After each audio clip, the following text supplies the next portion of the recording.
Les dommages-intérêts réclamés à Jérôme Kerviel correspondent exactement au montant du préjudice subi par la Société Générale. C'est-à-dire que la Société Générale a perdu 4,9 milliards d'euros début 2008.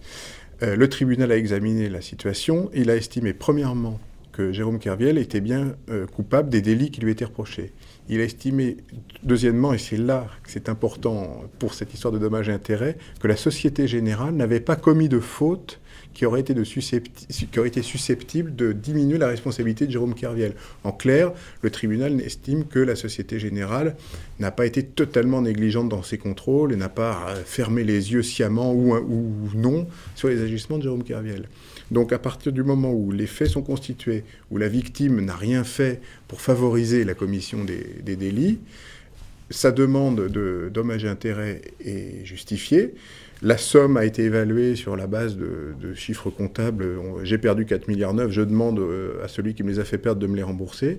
Et le tribunal, en fait, est un peu tenu dans cette situation-là. Il ne peut que allouer la somme réclamée. Il ne peut pas transiger, comme ça se voit dans le cas des amendes pénales, où il y a un maximum qui est fixé au tribunal, mais le tribunal évolue dans une fourchette entre 0 et le maximum.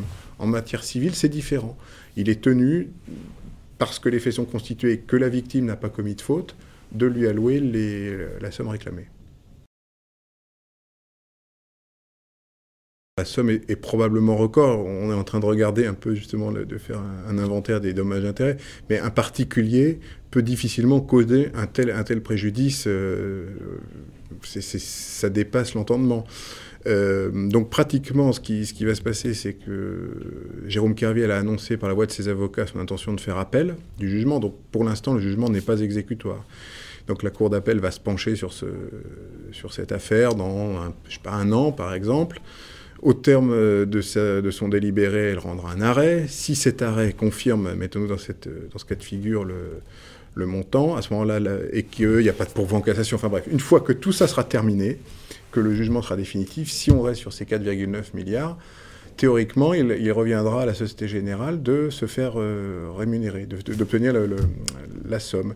On peut penser, en toute logique, que la Société Générale n'enverra pas les huissiers à Jérôme Kerviel et dira « écoutez, c'est une histoire ancienne. Ce qui nous importe, c'est que notre bonne foi totale a été reconnue et cette somme, en fait, serait plus pour la Société Générale le symbole de sa bonne foi et de sa qualité de victime absolue plutôt qu'une somme d'argent réelle qu'elle pourrait récupérer. »